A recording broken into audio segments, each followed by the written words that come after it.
नमस्कार विद्यार्थी मित्रांनो, मॅथ्स एक्सप्लोरर या यूट्यूब चॅनलमध्ये आपणा सर्वांचं स्वागत. आज आपण मॅथ्स 1 मधील सेकंड नंबर चॅप्टरमधील क्वाड्रॅटिक इक्वेशन पेज नंबर 31 काही सॉल्व एक्झाम्पल या ठिकाणी दिलेले आहेत. ते सॉल्व एक्झाम्पल आपण सॉल्व करतोय. First, decide which of the following are the quadratic equations. या प्रकारचे क्वेश्चन्स तुम्हाला एक्झाममध्ये 1 मार्क्ससाठी विचारले जातात की दिलेले जे काही क्वाड्रॅटिक इक्वेशन्स आहेत ते क्वाड्रॅटिक इक्वेशन्स हे क्वाड्रॅटिक आहेत की नाहीत ते कशावरून ठरवतो. आपण लास्ट व्हिडिओमध्ये पाहिलं होतं की दिलेल्या इक्वेशनचे जे हायेस्ट इंडेक्स जो आहे तो 2 आणि व्हेरिएबल जर एकच वापरला असेल तर ते इक्वेशन जे आहे ते क्वाड्रॅटिक इक्वेशन आहे. चला तर आता इथं आपण याच्यावरून राईट काय करणार, तर इथं दिसते आपणाला x is the only variable and 2 is the maximum index of given equation. So right here x is the only variable and maximum index is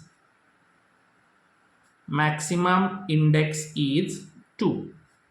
बघा, x हा एकच व्हेरिएबल या ठिकाणी वापरलेला आहे आणि 2 ही मॅक्सिमम इंडेक्स इथं आहे. Therefore it is a quadratic equation. म्हणजे हे इक्वेशन क्वाड्रॅटिक आहे की नाही हे कशावरून, तर या दोन प्रमुख रूलवरून आपण आयडेंटिफाय करू शकतो. Second one, 9y² + 5 = 0. इथं सुद्धा आपण बघितलं तर y हा व्हेरिएबल वापरलेला आहे आणि हायेस्ट इंडेक्स हा 2 आहे. So here y is the only variable and maximum index is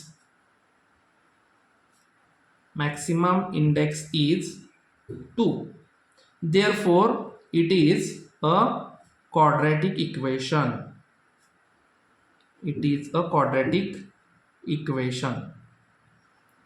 Okay, then third one, m³ - 5m² + 4 = 0. आता या एक्झाम्पलकडे पाहिल्यानंतरच आपल्याला लक्षात येते की या दिलेल्या इक्वेशनची हायेस्ट इंडेक्स ही 3 आहे. व्हेरिएबल एकच वापरलेले आहे परंतु त्याचा हायेस्ट इंडेक्स हा 3 दिलेला आहे. मग आपण इथं काय लिहिणार, here m is the only variable but maximum index is not 2. Therefore it is not a quadratic equation. म्हणजे या दोन्ही पैकी एक कोणतीही कंडिशन इथं फुलफिल होत नसेल तर आपणाला हे क्वाड्रॅटिक इक्वेशन इथं राईट करता येणार नाही. सो नेक्स्ट फोर्थ वन काय बघा, दोन ब्रॅकेट्स दिलेले आहेत l+2 and l-5. So first of all solve this both the brackets. So multiple one terms to another bracket. So l into l-5 plus 2 into l-5 is equal to 0. So l into l square, l into 5 minus 5l plus 2 into l 2l, 2 into -5 minus 10 is equal to 0. So इथं like terms ज्या आहेत त्या like टर्म्सचं calculation होत आहे l square plus minus minus 5l minus 2l minus 3l minus 10 is equal to 0. इथं पाहता हे आपल्याला क्वाड्रॅटिक इक्वेशन मिळालं. आता या क्वाड्रॅटिक इक्वेशन मध्ये हायेस्ट इंडेक्स 2 आहे आणि व्हेरिएबल सुद्धा इथं 1 वापरलेला आहे. तो आपण इथं काय लिहिणार, here l is the only variable and maximum index is 2. Therefore It is a quadratic equation. It is a quadratic equation. अशा पद्धतीने हे एकदम इझी असणारे हे सॉल्व एक्झाम्पल आपल्याला दिलेले होते. यानंतरचा पॉइंट आपल्याला पाहायचा आहे तो म्हणजे roots of a quadratic equation. Roots of a quadratic equation म्हणजे इथं काय करायचं आहे, it means how to identify the given quadratic equations, the value of given equation is roots or solution or not. So here one examples are given here. Let the x is equal to minus 6 in the polynomial x square plus 5x minus 6. Means we have to put this x is equal to minus 6 value in given polynomial. Then afterward, when the left hand side and right hand side of that equations is same, then we have decided that the x is equal to minus 6 is the value, or x is equal to minus 6, this value is the solution or root of the given equation. So first of all we have put this value. What is the polynomial here? X square plus 5x minus 6. So we have right here is equal to 0. First of all write this and then put the value x minus 6 square plus 5 into minus 6 is equal to 0. So minus 6 square 36 minus minus plus 36, 6 5s are minus 30 minus 6 is equal to 0. So minus minus plus 30 plus 6 minus 36 is equal to 0. So plus 36 minus 36 0 is equal to 0. Therefore left hand side is equal to right hand side. जेव्हा अशा left hand side आणि right hand side equal होतात तेव्हा आपण decide करू शकतो की given the value of given x is equal to minus 6 is the root of given equation. So right here, hence x is equal to minus 6 is the solution of x square plus 5x minus 6, okay, is equal to 0.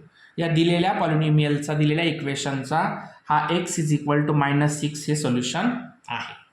ठीक आहे. आता आणखी एक इथे example आपल्याला दिलेलं आहे बघा. 2x square minus 7x plus 6 is equal to 0. Check whether first one x is equal to 3/2. म्हणजे आपण ही x इज इक्वल टू 3/2 ही व्हॅल्यू पहिल्यांदा या दिलेल्या इक्वेशनमध्ये पुट करायची. जर दोन्ही बाजू सेम आल्या तर म्हणायचं की x is equal to 3/2 is the solution of given equation. So first of all write here 2x square minus 7x plus 6, x is equal to 3/2. So 2 into 3/2 square minus 7 into 3/2 plus 6 is equal to 0. Okay, so first of all square 2 into 3 square 9 and 2 square 4 minus 7 3s are 21 upon 2 plus 6 is equal to 0. So 2 1s are 2, 2 2s are 4. So 9 upon 2 minus 21 upon 2 plus 6. आता इथं पहा यांचे denominator equal नाही आहेत. First 2 चे आहेत परंतु 6 ला डिनॉमिनेटर 1 आहे. मग इथं आपल्याला काय करावं लागेल, हे डिनॉमिनेटर इक्वल करून घेण्यासाठी 6/1 ला both numerator and denominator multiple by 2 is equal to 0. So इथं आता 9/2 minus 21/2 plus 6 2s are 12/2 is equal to 0. आता डिनॉमिनेटर इक्वल झालेले आहेत. आता इथं कॅल्क्युलेशन पहिले करूया. Plus minus minus 21 minus 12 9/2 but minus 9/2 greater sign. So plus 9/2 minus 9/2 काय होणार इथं कॅन्सल होणार. So 0 is equal to 0. So left hand side is equal to right hand side. म्हणजे इथं दोघांची पण काय झाली, लेफ्ट हँड आणि राईट हँड साइड इक्वल झाली. सो इथं आपण काय लिहिणार, therefore hence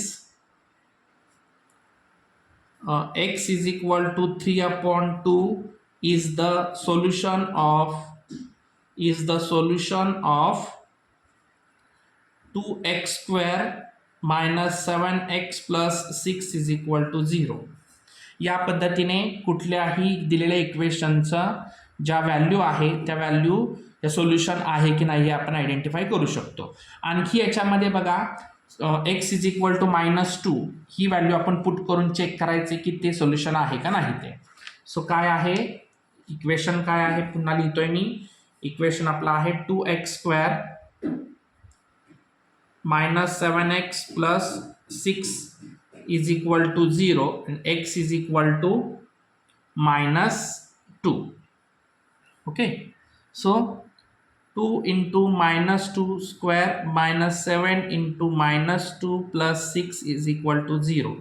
So -2 square plus 4, 7 2s are -14, sorry 7 2s are plus 14 plus 6 is equal to 0.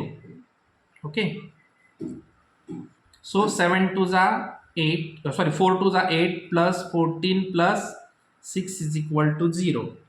So 14 plus 6 20, 20 plus 8 28 is not equal to 0. ह्या दोन्ही व्हॅल्यू इक्वल आलेल्या नाहीत. मग इथं लिहायचं therefore left hand side is not equal to right hand side.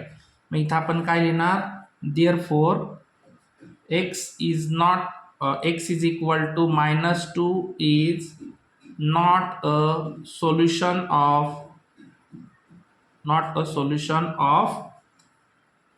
equation of the given equation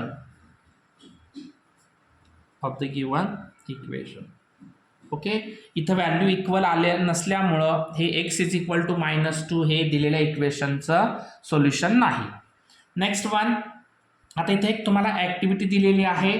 if x is equal to 5 is a root of equation kx² minus 14x minus 5 is equal to 0, then find the value of k by completing the following activity. आता इथं बघा आपल्याला already देताना दिलेला आहे x is equal to 5 is the root of given equation. म्हणजे ह्या दिलेल्या इक्वेशनचं हे रूट आहे आणि याच्यावरून आपल्याला k ची व्हॅल्यू फाइंड आउट करायची. तर काय दिलेलं आहे पहिलं राईट करूया. kx² minus 14x minus 5 is equal to 0. So आता हे त्याचं रूट असल्यामुळं आपण इथं डायरेक्ट काय करायचं आहे, आता x ची व्हॅल्यू टाकूया. k इंटू 5चा square minus 14 into 5 minus 5 is equal to 0. So k into 5चा स्क्वेअर 25 मायनस 14 5 जा 70 मायनस 5 इज इक्वल टू 0. इथं 25k minus minus plus 70 plus 5 minus 75 is equal to 0. Okay, आता हे मायनस 75 अपोजिट बाजूला गेल्यानंतर plus 75 होणार आणि हे 25 इथं केला मल्टिपल आहेत, अपोजिट बाजूला आल्यावरती डिवाइड होणार. 25 3 जा 75, so k is equal to 3. इथं k ची व्हॅल्यू काय मिळाली, 3 मिळाली. हे 2 मार्क्ससाठी विचारला जाणारा क्वेश्चन आहे. So take screenshot. Okay, so in the next video we will solve the practice set 2.1. जर आपण या चॅनलवरती नवीन असाल तर चॅनलला लाईक करा, सबस्क्राईब करा आणि बाजूच्या बेल आयकॉनला क्लिक करा, म्हणजे आपल्याला सर्व व्हिडिओ या मॅथ्सशी रिलेटेड मिळून जातील. धन्यवाद.